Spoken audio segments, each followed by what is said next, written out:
In the shadow of the Colosseum, under the watchful eyes of marble gods, the Roman Empire forged a legacy of law that would echo through millennia. We think of order, of reason, of a civilization built on justice. But this is only half the story. Peel back the gilded layers of history and you'll find a different truth, a darker truth. A system not just of law, but of power, fear, and brutal control. This is the story of Roman justice, seen not from the Senate floor, but from the blood-soaked sand of the arena and the despair of the dungeon. Rome was a city of stark contrasts. While wealthy patricians debated philosophy in their villas, the masses teetered on the brink of poverty and violence. The law was the tool meant to hold this fragile society together. But it was a tool wielded very differently depending on who you were.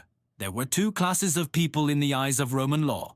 The oenestiores, the more honorable ones, senators, equestrians, the wealthy elite, and the humiliores, the lowlier ones, the common folk, the poor, the freedmen. For an honestior, a crime might result in a fine or a comfortable exile. For a humilior, the same offense could mean the mines, the crucifix, or the beasts of the amphitheater.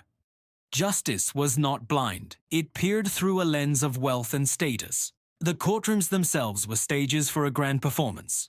The Forum Romanum buzzed with legal battles, where ambitious lawyers and powerful politicians used trials not just to seek justice, but to destroy rivals and amass influence. Orators like Cicero could sway a jury with soaring rhetoric, painting pictures of honor and duty. But for the common man without a powerful patron, the system was a bewildering and terrifying maze. Evidence could be flimsy, witnesses bribed, and the whims of a powerful magistrate could seal your fate. The presumption of innocence was a privilege, not a right. For most, an accusation was as good as a conviction. And what of the punishments? They were a public spectacle, a raw display of state power designed to terrify the populace into submission. The crucifix, an agonizing death reserved for slaves, rebels, and the lowest criminals, lined the Appian Way as a gruesome warning. The arena, home to the gladiator games, also served as a vast, open-air execution chamber.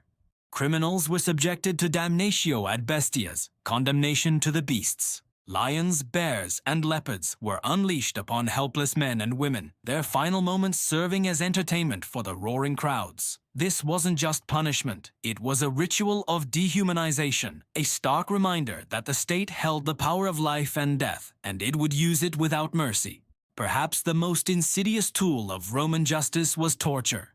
Quaestio, the formal interrogation under torture, was a standard procedure for slaves. Their testimony was considered valid only if extracted through pain. While citizens were theoretically protected from such horrors, this shield began to erode, especially in cases of treason or maestas. Under suspicious emperors like Tiberius or Caligula, the definition of treason expanded to include a careless word, a perceived slight. Citizens, once secure in their rights, could find themselves stretched on the rack, their bodies broken to extract a confession, true or not. The law became a weapon of paranoia, wielded by emperors to eliminate any perceived threat. The dungeons beneath the city, dark and forgotten, held countless souls who learned that the protections of Roman law were merely words when confronted with absolute power. We see the Roman soldier as a symbol of discipline and engineering prowess, the builder of roads and aqueducts. But he was also the enforcer. In the provinces, the legionary was the face of Roman justice. When a rebellion was crushed, justice was swift and collective. Entire towns could be decimated, their populations sold into slavery. This was the peace of Rome, the Pax Romana, a peace kept not by consent, but by the ever-present threat of the sword. The law followed the eagle standards of the legions, and where it went, it demanded submission or annihilation.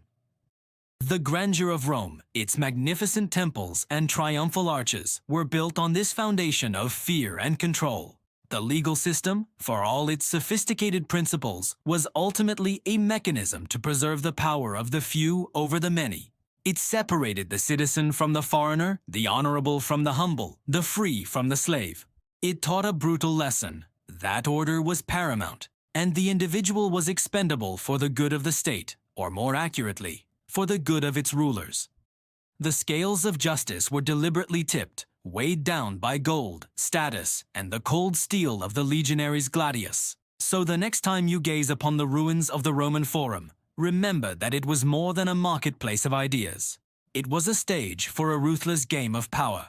And when you imagine the roar of the Colosseum, hear not just the cheer for the victorious gladiator, but the cries of those for whom Roman law offered no justice, only a brutal, spectacular end. The legacy of Rome is not just in our legal codes and our languages. It is also a timeless and chilling warning about how law, in the wrong hands, can become the ultimate instrument of oppression.